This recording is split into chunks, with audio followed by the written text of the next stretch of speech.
back. We are here today looking at chord hacks, and in this lesson we're going to be focusing on our left hand.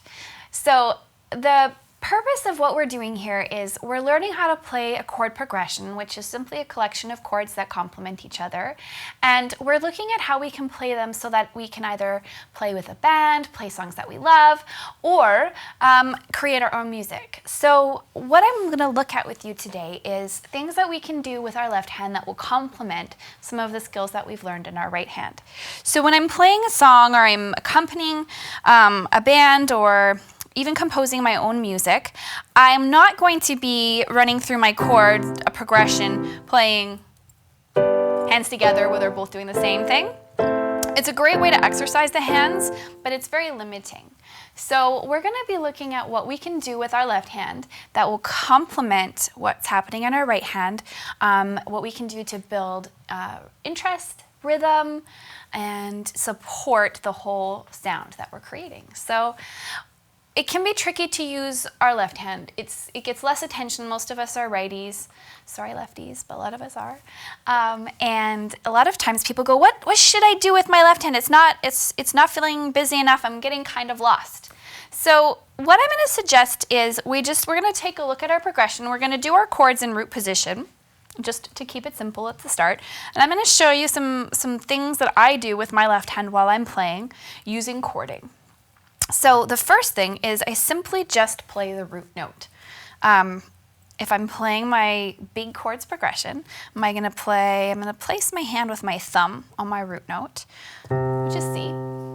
My next chord is G. Then I've got an A minor. And then I've got an F. So all I'm doing is I'm playing a single note in my left hand, and it really can be that simple, especially when you're starting. And what it sounds like is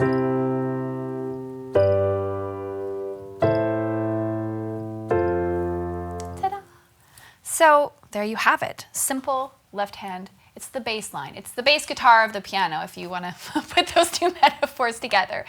And after a while, you'll get used to that and it'll get super boring. So here is something else you can try. You can play octaves. So I love using octaves in my left hand. I feel like it really provides a rich sound, and it's really good exercise for the left hand because I've got little hands. It's a bit of a stretch. So if I'm going to play an octave, I'm just going to simply use the note of the name of the chord that I'm playing. So if I'm playing a C chord or a 1 chord, I'm going to play the 1 or the C in my left hand. So my thumb hits here, my baby finger hits here. And for those of you with little hands, it's important to remember that you don't have to play your octave here. You can use just the little end of the key like this. That's totally acceptable. So find an approach to this that'll be comfortable for you. So we could go C, there's our 1, there's a 5, minor 6, and 4. And that sounds really lovely with the left hand. We can also use fifths. So the reason I should note that I don't like to play all 3 notes of the chord is because I feel like it sounds kind of muddy. So while that's an option and you might go to that at times, this is why I'm showing you kind of these more simplified ways to approach the left hand. So we've got our single notes, we've got our octaves, and then we have fifths. So all a fifth is it simply, if you place your hand as if you're going to play the full triad, it's the root note and the 5th note of the chord. So you just play your 5 and your 1, and you're playing a 5th. And they sound really nice when you're playing your chords in your right hand. Very simple.